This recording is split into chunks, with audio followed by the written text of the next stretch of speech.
The Crimean War, by Anonymous. There is one point upon which I could have wished that the noble lord had also touched.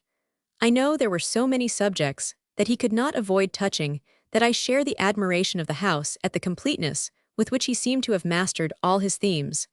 But when the noble lord recalled to our recollection the deeds of admirable valor and of heroic conduct which have been achieved upon the heights of Alma, of Balaclava, and of Inkerman, I could have wished that he had also publicly recognized that the deeds of heroism in this campaign had not been merely confined to the field of battle. We ought to remember the precious lives given to the pestilence of Varna and to the inhospitable shores of the Black Sea.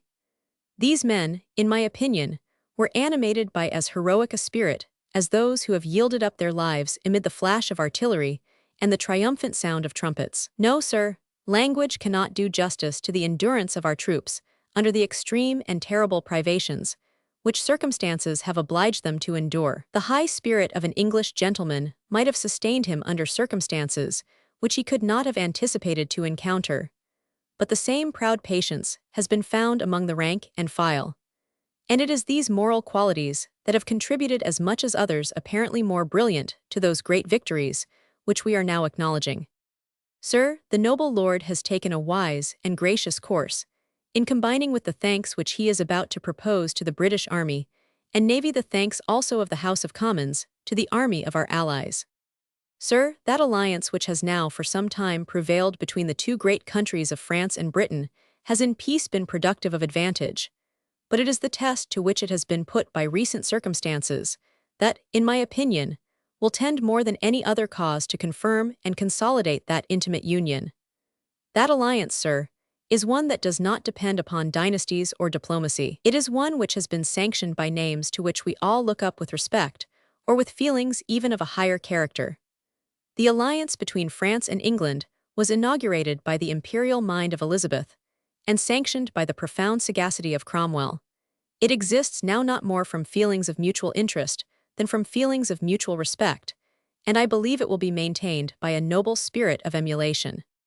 Sir, there is still another point upon which, although with hesitation, I will advert for a moment. I am distrustful of my own ability to deal becomingly with a theme on which the noble lord so well touched, but nevertheless, I feel that I must refer to it. I was glad to hear from the noble lord that he intends to propose a vote of condolence with the relatives of those who have fallen in this contest. Sir, we have already felt, even in this chamber of public assemblage, how bitter have been the consequences of this war. We cannot throw our eyes over the accustomed benches, where we miss many a gallant and genial face, without feeling our hearts ache, our spirits sadden, and even our eyes moisten. But if that be our feeling here when we miss the long companions of our public lives and labors, what must be the anguish and desolation which now darken so many hearths? Never, sir, has the youthful blood of this country been so profusely lavished as it has been in this contest. Never has a greater sacrifice been made, and for ends which more fully sanctify the sacrifice.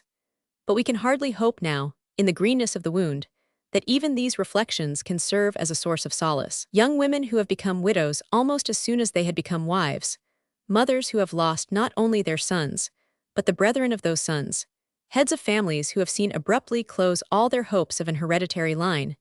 These are pangs which even the consciousness of duty performed, which even the luster of glory won, cannot easily or speedily alleviate and assuage. But let us indulge at least in the hope, in the conviction, that the time will come when the proceedings of this evening may be to such persons a source of consolation, when sorrow for the memory of those that are departed may be mitigated by the recollection that their death is at least associated with imperishable deeds, with a noble cause, and with a nation's gratitude.